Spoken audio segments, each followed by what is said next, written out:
Hello, my name is Keith Blamer, And I'm Molly Blakemore. and welcome to our second in a series, a podcast called Free Speech at CR. And we are honored to have a guest today of Dr. Ryan Emenaker, and he's a professor of Poly Sci here at CR. Ryan, this is September, and September 17th, we are by law required to have a conversation with faculty and staff in the community about the Constitution. And this is a hot topic right now because some of us believe that the Constitution is under attack and people are undermining what the Constitution founders had laid down. Talk to us a little bit about, and I read your book, and great book, by the way, very easily to read. And talk to us about the myths of of the Constitution, because I imagine there are a lot of people that have no real idea about what the Constitution is, what it stands for, and how flexible it may have been originally. So talk to us about the myths of the Constitution. Sure. So myths become a really easy thing with the Constitution, in part because it's such a short document. So the Constitution is only 3,000 words. And if you compare that to a Constitution of even like the Constitution of California, that's 120,000 words. So it's much more detailed and says much more in it, whereas the U.S. Constitution is relatively brief. And in that brevity, there's lots of ways that you can insert all sorts of different ideas and ways to think about it. That means that we have to turn to a lot of documents other than the Constitution just to understand the Constitution. Sometimes that's like the Federalist Papers, which is the series of articles where they went and tried to explain why they were writing the Constitution. This can be various just historical precedent and other things. But because of the sort of brevity, we have lots of words in there that don't define themselves. It doesn't come with a glossary, as one of my students said the other day, and I thought that was a really good way of thinking about it. So one of the ways of understanding, or one of the ways that people misunderstand it, is the idea that people draw this direct line from being ruled by Great Britain, the Declaration of Independence, and straight to the Constitution. But of course, the timeline's a little different, right? The Declaration of Independence comes out 1776, but it's 13 years before the Constitution's ratified. And in between there, we have the Articles of Confederation. And much of what people will do is they'll draw this direct line and will say, well, we know the Constitution must be about X because they're reacting to Y as it states in the Declaration of Independence. But a lot of the reaction was what happened in the Articles. And so sometimes people make these statements about, the government of the United States is a government of very limited powers. But the entire purpose of the Constitution actually was to create a more vigorous, more powerful government, something they actually state in Federalist 1, which surprisingly, despite being Federalist 1, is often not read, which is always surprising me. But yeah, so part of the point of the Constitution is actually creating a much more vigorous, powerful government, a government that has much more centralized powers, but actually a little bit less powers for the states than which existed under the Articles, more power to tax, which Americans always have this sort of, I think, distorted view in terms of taxing and taxing power, but much more power for the national government to tax. So we actually have a much more powerful government than people often think. But of course, that power there is supposed to also be checked by itself. And so we have all these checks and balances. And I think sometimes those checks and balances get misunderstood. And I think we see a lot of that today, where we're having lots of debates about what's the proper power of Congress, the proper power of the executive, proper power of the court. So, Ryan, what is that proper power of each of the three arms of the government? Broadly speaking, I think this is one of the easiest ones to understand, but one of the ones that's so common and misunderstood is that Congress is the first branch of government. And so which first branch, right? So if you read it just in order, Article 1, that's the one that lays out Congress. So often we put this emphasis on the president or the courts as being so powerful. Article 1 is Congress. And then, of course, you go beyond that. If you look just even at the structure of the Constitution, Article 1 is by far the longest article. It's 1/3 the length when you get to Article 2, and it explains the presidency. And then 1/3 of that is what lays out the courts. And most of what it says about the courts is Congress decides. But even when you go further than that, most of the power being housed with Congress, Congress is the only one that gets to participate in constitutional amendments among the three branches of the national government. Congress is the only one that can remove individuals from the other branches. And Congress has the longest list of powers, including the most important powers, which are one, power to decide whether we're at war or peace, and how our resources are deployed, budget powers. Two most important decisions in any society. How do we spend our resources? And are we at war or peace? Those are directly housed with Congress. And so often we don't think about that, sort of that Congress is supposed to be that primary function. And again, the whole reason for that is that people are the legitimate foundation of power, what Madison writes in Federalist 49. If people are the legitimate foundation of power, we've got to house most of that power with the most representative branch. The presidency, with one person picked through the Electoral College rather than the people directly, is not able to represent people the way that Congress can. The courts also be removed from the people. Ryan, I found some sentences in the book, and I don't want to get this wrong, but Sure. I found it quite interesting. And the first one, you quoted an op-ed by Louis Sigmund, who wrote that the U.S. obsession with the Constitution has saddled us with a dysfunctional political system. I'd like to explore that. Sure. But the other one, and you quote one of my heroes, Thurgood Marshall, and he wrote, and you quote in your book that the Constitution was defective from the start. I find that interesting. I don't think people understand, especially given where we are today and the whole political question and the political rhetoric about the Constitution. Help us understand how it's such a flawed document, and why have we venerated it, a flawed document, so much? Yeah. Well, so a couple of things. One, I think we should be clear, so my book is what's often called a reader. So I put a collection and curate a collection of different arguments. And I'm always want to be really clear with the students. It's like, I'm not endorsing any one of these arguments. I'm trying to about that. Here's the panoply of arguments that are out there, and how do we think about them, right? And so, and when I think someone makes a really interesting argument, I want to include it. And many of them I think enrage me, and I think this is terribly wrong. And other ones I'm saying you, but part of this idea of like free speech with College of the Redwoods is this idea of like, let's explore these different ideas and how do we think about them. And I really like to look for those ideas where they both disagree with each other in some ways, but overlap in others. So one of the arguments then from Thurgood Marshall, and I think his idea of defective from the start, is it's a document that enshrines slavery, right? And so often in some discussions we get into, people will be like, well, that's constitutional or that's unconstitutional. And they're almost substituting the word constitutional for good. And I think I always want to be careful with that of like, well, at times the Constitution has clearly enshrined things that are verifiably bad, right? Slavery was constitutional, but that doesn't make it good, right? At other times, the Constitution bars things that we might think are actually very good. Such as? We could think of things like perhaps the way that representation happens in the United States. So some people argue that we should do what most democracies do, which is the idea of proportional representation, which gets to a sort of more direct. One of the reasons we're in a situation we're in right now, where we have this partisan gerrymandering going on, Texas style, Texas and California, yeah, right. Minority rule. Yeah, right. And that's that partisanship is sort of happening because of the way the Constitution is structured and the way we do representation. Democracies around the world no longer do this for the most part. It's what existed at the time, but no one does that. So to do what is, if you have X number of people, they get X number of representation, and the voting sort of happens in a different way. Here, we can draw lines and sort of manipulate all of that. We sometimes talk about it as our politicians get to pick their own voters, which is a system that just doesn't work in many other countries. And it's becoming more problematic as we have more and more sophisticated computers that can sort of outline where votes are going to happen and so forth, right? So to something else that maybe the Constitution makes really difficult, but other things some people propose, like maybe we should have term limits for Supreme Court justices.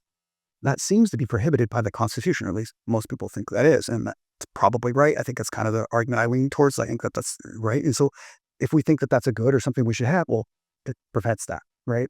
So we have certain things that are prevented that we might think are good. It has other things that are enshrined. So sometimes this argument for constitutional, I think, mistakenly get taken for good or bad. And so we say defective at the start. And Thurgood Marshall's argument one is, well, slavery, clearly verifiable evil, something that's absolutely terrible, enshrined in the Constitution. And the way we get rid of that, well, it took us to go through a civil war in order to do that, and then some constitutional amendments and so forth, right? And so he also makes a quip about the fact that, like, he's giving this speech on the bicentennial of the Constitution, who's basically saying, he's like, look, if someone's going to do what they did 200 years ago, they're going to make me be the servant that walks around here and hands people stuff, right? And he's like, this is true, right? Yeah. He's like, so let's not just venerate what they did. And so part of his point then is actually the Constitution should be celebrated for what we're doing. The fact that what we're doing current, and that was on throughout history, right? So when you start thinking of people that have come after those folks that emerged from the room writing the document, the reason why we get the Bill of Rights, that's not the folks that come out on September 17th with the Constitution. They rejected a Bill of Rights. It was an anti-federalist on the outside of that room that said, no, we won't accept this Constitution without a Bill of Rights. And so they get forced to add a Bill of Rights. Interesting. Yes. And we don't often celebrate those folks, even though we celebrate the folks that rejected the Bill of Rights, or those folks then that help abolish slavery, or those folks that come along later and make changes so that women get to vote and all that stuff. Like those, he starts to argue, are the things that we need to celebrate. And too often we focus on just this moment in 1787, which, again, when he says defective at the start, he doesn't say it's completely bad. He venerates the Constitution, but it's a particular type of veneration. And in part, maybe the best thing they did was allowing us to change it and make that change possible. So I'm really quite curious about something. We have a lot of people talking about how how much the politicians are attacking the foundation of the Constitution. Is that particularly bad? I mean, because right now people saying the Constitution shouldn't be changed. Yeah. So how can we look at the current political rhetoric against the Constitution? How should we view that? And do you think it should be easier to amend the Constitution How? for the times that we're currently in, rather than just having to rely on historical interpretation of the Constitution? Good question. Yeah, I mean, one of the difficulties with any sort of constitution or any foundational laws is you want to hit the sweet spot. You don't want to make it too easy to change, which I would argue maybe California's constitution is there, where we have 500 amendments that have been made to the California Constitution. It's actually easier to amend the California Constitution than it is to pass a budget. That to me seems a little bit crazy. Yeah, it's been the case. Yes. Right. Yeah. On the other end of the spectrum, you don't want to make it so hard to change, because change in any society is going to happen. And if you make the formal channels too difficult, then the change is going to happen through other processes. And largely for us, that process has been essentially just reinterpretation, ignoring or having the Supreme Court changes. And I think there's some problems with doing that rather than the formal process. The U.S. Constitution is seen as one of the least malleable constitutions in the world. And even someone, I think, again, why I like to put certain people together in my book, Scalia, who comes up venerating the Constitution, is, well, the one thing, though, that I would change that I don't like is that it's too hard to amend. And I have these other authors in there who sort of are really attacking the Constitution. And they're like, one of the reasons it's so bad is it's so hard to change. So you've got these two people, one sort of venerating the Constitution, other one sort of deriding it. And they're both arguing, yeah, it's too hard to change. Same argument. So I sort of, appreciate when we could do that. I try to put that together for students. But I think our Constitution probably is, the amendment process is too difficult. And part of that, again, maybe the framers could not have anticipated that. We have 13 states when they sort of write it. Now we have 50. And again, when you go through, it just makes the math much more harder, and you need a lot more people agreeing over a larger space of time. It just gets really difficult. What that has largely left us with is the idea that, well, change has got to happen somewhere. So sometimes we just kind of like conveniently ignore the Constitution around like war powers, for example. Like we have a process in the Constitution by which we declare war. We've almost never done it. Really? We have been involved in more than 200 conflicts around the world. We declared war 5 times, according to the Constitution, right? In terms of that process, we just, and it's, I think some people make the argument. They're like, well, it's just too cumbersome to go through the proper process. In the modern world, we need to be able to do it quicker. And they very well be right about that. But the fact that we can't go and sort of like amend the Constitution so that we can sort of follow a process to do it and have some sort of public debate about it, we just sort of we go, okay, we're just going to, when it's a president I agree with in a war, I'm not going to say, yeah, and I'll let it fly. And of course, and then you'll have, and so this sets up this really difficult problem where, right? So it's like, if you agree with Obama and Biden, they take a military action and people are like, well, it's okay. And then if you agree with Trump or Bush, someone else, then all of a sudden you're like, oh, well, then it's okay. But on some level, what I most appreciate is when we get the people that are like, look, I'm on their same side.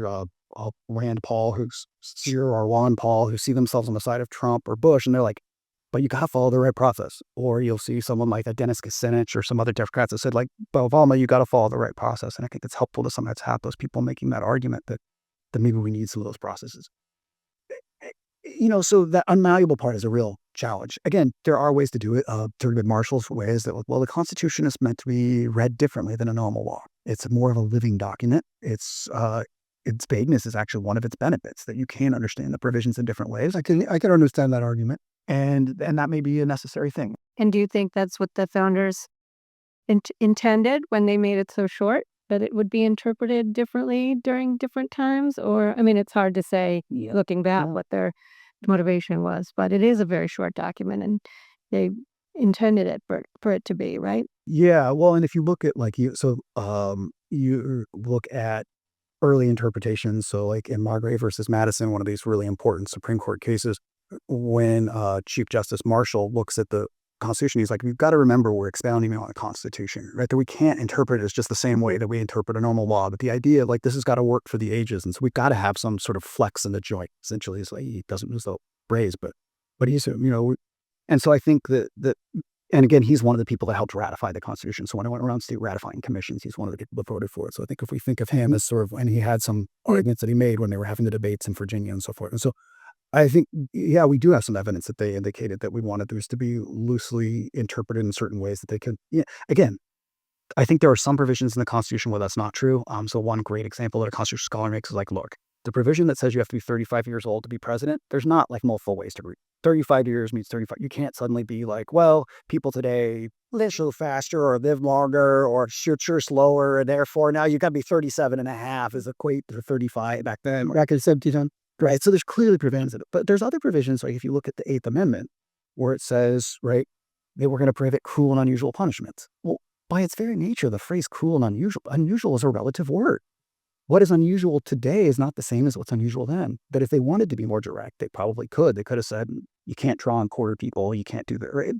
And so I think there are clearly spots where it makes sense to have the flex in the joints, and that seems like it's clearly intended, and that's got to be the best interpretation of those words.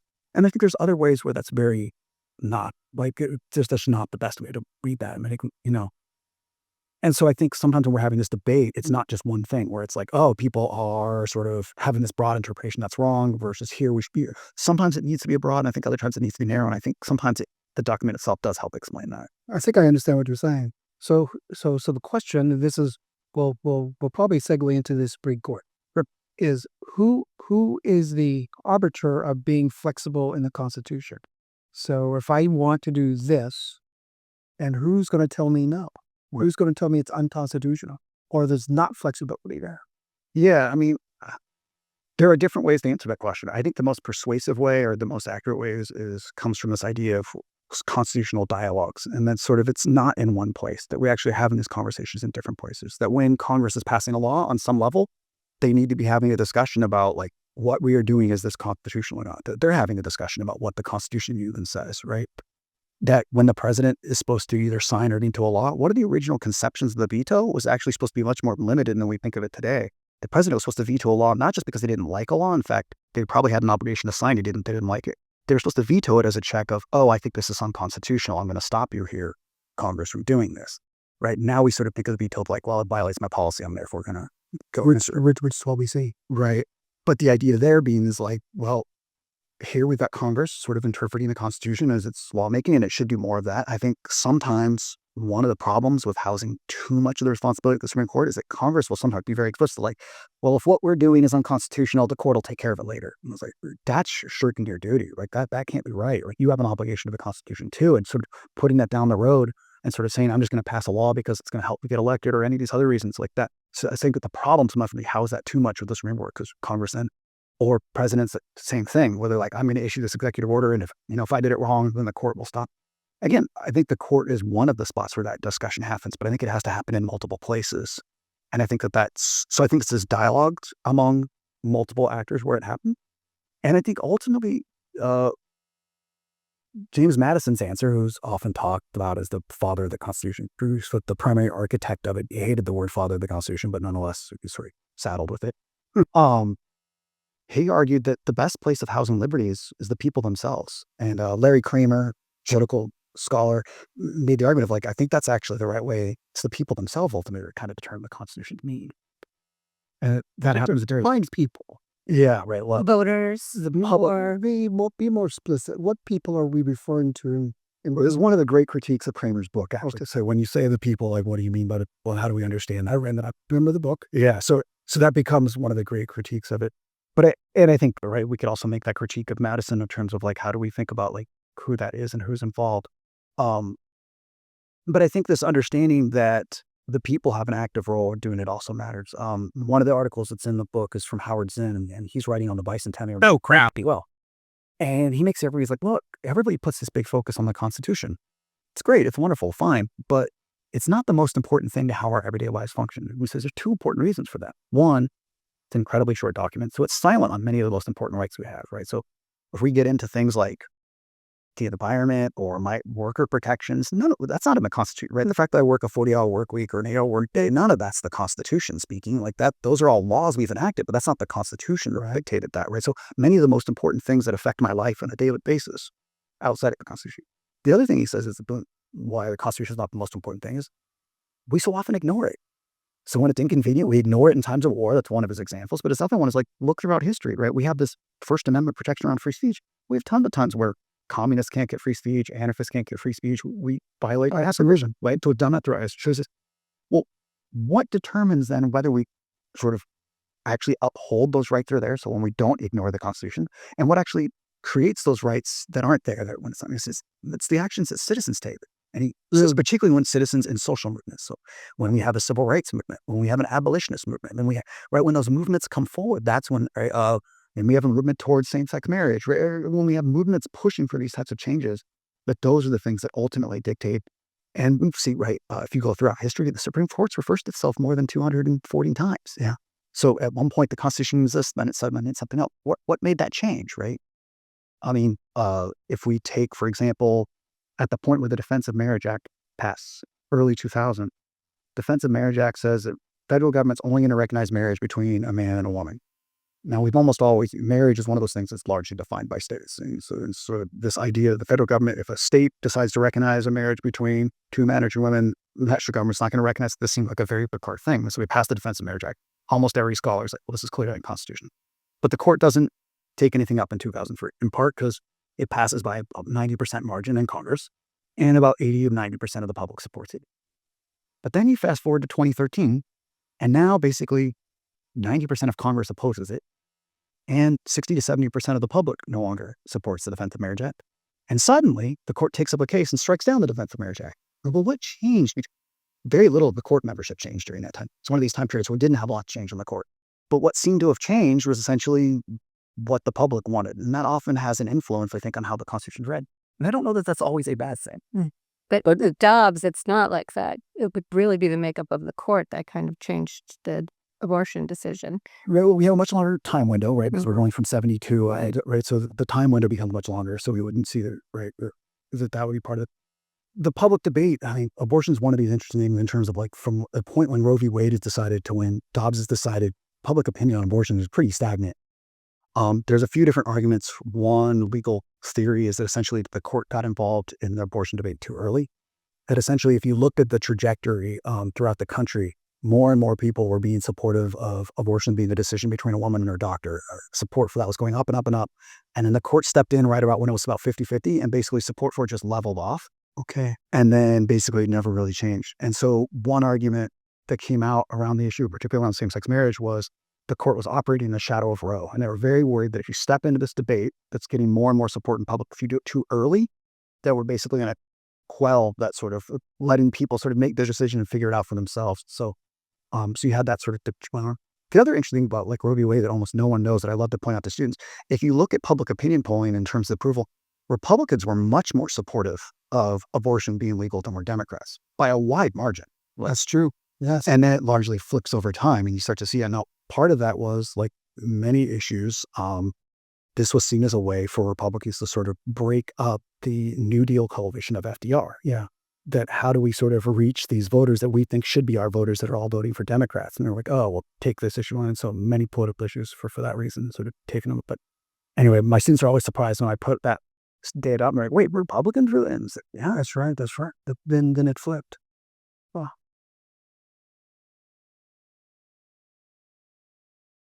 I hope I answered, but no question was there. It's good. Now I'm trying to frame a question based on what we're just talking about in terms of what if one or two branches of government fail? For example, when President Trump was elected, some folks who I talked to said, well, he could do all these orders, but the Supreme Court and the court system will just strike it down as not being according to the Constitution. And now we see that the court is just handing the administration what the administration wants, and Congress is also not saying much about it. And so, where's the checks and balances when things don't go well? Yeah. So there's a lot in that question. The first thing I would say is that we actually don't know a whole lot about what the court's allowing the Trump administration to do. So in terms of how the court functions, right, we've had lower courts that have ruled often against the Trump administration, and then the Supreme Court will sort of, on sort of emergency decision, will say, we're going to put that on hold. And again, they've not ruled on the merits on both of those. What they've ruled is basically that we're not going to allow you to stop it in the meantime, that we think there's a higher burden for what's known as an injunction, which means you're going to stop an action from happening, than ruling on the merits. And so the court has in some sense, handed the Trump administration a victory in the sense of we're allowing the status quo, but we've not said your action is actually constitutional. So we haven't had a lot of that, actually, where the court's been like, you're actually allowed to do what you're doing. So we're still sort of waiting on that. And it is one of the reasons why it's difficult to rely on the court to be the one that polices everything, because they're what's known as a reactive or a passive institution. They have to wait till things get brought to them. They operate on a very slow time scale, whereas the presidency is able to sort of act first under police. So we're still sort of waiting. The jury's still sort of out on where the court's going to come down on much of what the Trump. And again, we have a few examples where the court has ruled for Trump in terms of actual ruling, but mostly they sort of said, we're going to stop that court from stopping the president. We're going to let the status quo proceed, and then we'll see where we come down in terms of the merits. And we haven't had a lot of merits-based decisions, so we're just waiting on those. We did find out today, though, that where a lower federal court had struck down the Trump administration's tariffs and the emergency powers purchase. And we just found out about a half hour ago that the court's going to take that up in November. So That would be interesting. and so there we may actually get a merit decision from this court, and that'll tell us a lot more. Okay. Is it common for there to be such a kind of friction between the lower courts and the Supreme Court? I don't think we often have as many examples of the lower courts making as broad of rulings, but I think we also don't often have a presidential administration that's making as broad, like we are seeing a lot of norm busting. And I think that's people that both like what President Trump's doing and people that don't like what President Trump's doing. I think we'll agree on that, like, right, he's busting norms. Some people celebrate that. Right, that's wonderful. Other people are very concerned about that. So I think that's not a very sort of like, one-sided statement to say we have a lot of norm busting there. And so we're watching that play out. And so I think we don't have a lot of examples because this is a presidency that's operating in a way that's not super common. And then the courts are having to therefore react in a way that's not. Again, we have certain flashpoints in American history, and we're in one of them. Right? So is what we're going through now as a nation normal? And is it particularly unhealthy for us? So I think there are several things that we could point to that are unprecedented in terms of types of things that are going on. But I think the idea of sort of the continuous debate about what the Constitution means, where we go, we have certain moments where they flare up more than others. We can look to history and see, like, there were certain moments in the late 1800s where we had lots of political turmoil that sort of looked like this. We had lots of moments post-Civil War, pre-Civil War. We had some moments in the 1930s that looked like this. We had some moments in the 1960s. So I think we're in a rare moment in many sense, but I don't think like we've never experienced this. Like, so I think there are certain things to draw upon. But I think for many of us, many of us have not lived through a moment like this. Not that they haven't happened in U.S. history, but again, if you're having to go back to the 1960s where we had maybe lots of these types of turmoil and sort of debates about the powers of the presidency and the powers of many of us haven't lived through that before. So it feels very unusual. And it's one of the reasons why history and political science is so helpful, is be like, hey, we do have, like, this has happened before. We've been able to come out of it. There's some of the ways that happened. So should our focus of our conversations be less on the Constitution and more about who has the power to dictate or who has the power to run the country? Yeah, and I don't know that those necessarily have to be in opposition to each other. I think that when we talk about the Constitution, I think we have to also think of it as a document that's empowering the people and allowing people to act, and that people are the ones that really, right? Constitutions don't rule by text alone. I think is the thing that political scientists often talk about. And so our constitutions rule based on norms, what we do, and I think we do have to sort of combine the actions that citizens are taking and how we engage in the process. That when we go vote, we can't just vote for the person that's promising the stuff we want. I think we should also be voting in a way that, if we're either Congress should also be voting, what's the Constitution say, right? I mean, many people were like, I want Biden to cancel my student debt. But the question should also be, even if I wanted to do that, do I think it's constitutional? And I shouldn't necessarily vote for someone just because they're going to give me what I want, even if it's not constitutional. I think that we sort of bear a burden of also doing most of what any presidential candidate promises, they're not allowed to do. And I think we often don't know that, right? They often run around saying, I'm going to do this, I'm going to do this, I'm going to do this. And all the thing I can hear in my head is, well, Congress let you, or Congress let you, or Congress let you. Most of those things are not things you're allowed to do. Okay, I want to thank our guest, Ryan Emenaker, for joining us. His book is Current Debates in American Government. Thank you very much for coming. And I loved our conversation today. And please join us for the next episode of Free Speech with CR.